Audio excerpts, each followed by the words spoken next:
राधे राधे प्यारे भक्तों, श्री कृष्ण कहते हैं कि व्यक्ति जीवन में तब हारता है जब वह कार्य की कठिनाई के बारे में नहीं सोचता, बल्कि उसके परिणाम के बारे में सोचता है। व्यक्ति यह सोचता है कि कहीं मैं असफल हो गया तो क्या होगा, और यही सोच उसे कमजोर बनाती है।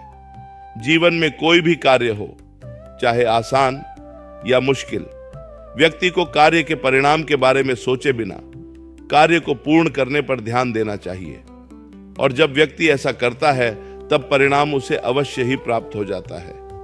और परिणाम प्राप्ति के इस मार्ग पर बस एक चीज है जो व्यक्ति का हौसला बढ़ाती है, वो है व्यक्ति की हिम्मत। हिम्मत एक ऐसी शक्ति है जो आपको कठिन से कठिन कार्य को भी आसानी से पूरा करवा सकती है।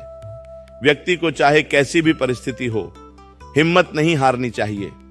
हिम्मत तुम्हें हौसला देती है और तुम्हारी ताकत बढ़ाती है, तुम्हें कमजोरी के चंगुल से बाहर निकालकर कामयाबी के शिखर तक पहुंचाती है। जब भी जीवन में कोई भी कार्य करो, उसे चुनौती के रूप में स्वीकार करो और हिम्मत से उस कार्य को पूर्ण करने की कोशिश करो। फिर चाहे कार्य कितना भी कठिन क्यों ना हो, परिणाम आपके पक्ष में ही होगा। कार्य करते समय आप परिणाम की चिंता छोड़ दो। आप अपना पूरा ध्यान मात्र कार्य की प्रक्रिया पर लगाओ, और ऐसा करने पर कार्य छोटे छोटे टुकड़ों में बंटकर आसान हो जाता है। अतः व्यक्ति को जीवन में भविष्य की चिंता छोड़कर वर्तमान पर ध्यान केंद्रित करना चाहिए। किसी भी कठिन कार्य को देखकर यह सोच लेना कि मैं इसे नहीं कर सकता, यह मन की दुर्बलता को दिखाता है। व्यक्ति को अपने आत्मबल को पहचानना चाहिए और हिम्मत रखकर कार्य को करना चाहिए। ऐसा करने पर कठिन से कठिन कार्य भी आसान हो जाता है। प्यारे भक्तों, मैं आपको कठिन से कठिन कार्य में भी हिम्मत न हारने की एक पौराणिक कथा है, भगीरथ प्रयास, उसकी कहानी सुनाता हूं। यह कहानी बताती है कि एक व्यक्ति की जिद के आगे असंभव को भी झुकना पड़ता है। इक्ष्वाकु वंश के राजा सगर के 60,000 पुत्र कपिल मुनि के श्राप से जलकर भस्म हो गए थे। उनकी आत्मा की शांति के लिए केवल एक ही उपाय था, स्वर्ग में बहने वाली पवित्र नदी गंगा को धरती पर लाना और उनकी राख का स्पर्श गंगा जल से कराना। यह कार्य केवल कठिन नहीं बल्कि असंभव था। गंगा स्वर्ग की नदी थी और उन्हें धरती पर लाने का मतलब था प्रकृति के नियमों को बदलना। कई पीढ़ी यों तक भगीरथ के पूर्वजों ने प्रयास किया, लेकिन वे असफल रहे और उनका जीवन समाप्त हो गया। फिर जिम्मेदारी भगीरथ पर आई। उनके सामने चुनौतियां पहाड़ जैसी थीं। भगीरथ की पहली चुनौती थी कठोर तपस्या।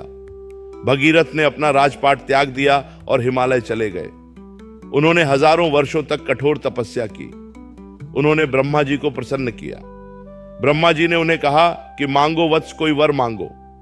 तब भगीरथ ने गंगा को धरती पर लाने का वर मांगा।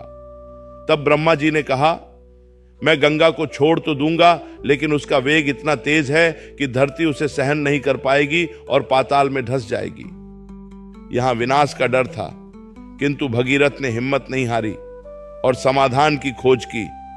उन्हें इसका उपाय मिला कि अगर भगवान शिव गंगा के वेग को अपनी जटाओं में रोकें तो गंगा को धरती पर लाया जा सकता है। भगीरथ ने फिर से तपस्या शुरू की। इस बार भगवान शिव के लिए शिव जी प्रसन्न हुए और गंगा को अपनी जटाओं में बांध लिया। अब अंतिम चुनौती थी, शिव जी की जटाओं से निकलने के बाद भी गंगा को समुद्र तक ले जाना। तब भगीरथ का रथ आगे आगे चला और गंगा उनके पीछे पीछे। रास्ते में कई ऋषियों के आश्रम और पहाड़ आए, लेकिन भगीरथ ने हर बाधा को हिम्मत से पार किया और अंततः गंगा सागर तक पहुंची और भगीरथ के पूर्वजों का उद्धार हुआ। प्यारे भक्तों, आज भी जब कोई व्यक्ति किसी असंभव काम को अपनी मेहनत से संभव कर देता है तो उसे भगीरथ प्रयास कहा जाता है।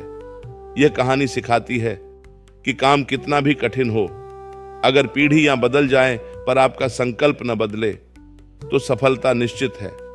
जब आप बड़ा कार्य करोगे तब समस्याएं अपना रूप बदलेगी। तब आपको प्लान ए फेल होने पर प्लान बी तैयार रखना है, लेकिन मैदान नहीं छोड़ना है। जीवन में कठिन कार्य के लिए भीड़ की नहीं, एक दृढ़ निश्चय वाले व्यक्ति की जरूरत होती है। जैसे भगीरथ ने स्वर्ग से गंगा को उतारकर धरती का भाग्य बदल दिया, वैसे ही अगर आप हिम्मत न हारें तो अपनी कड़ी मेहनत से अपनी किस्मत की लकीरें बदल सकते हैं।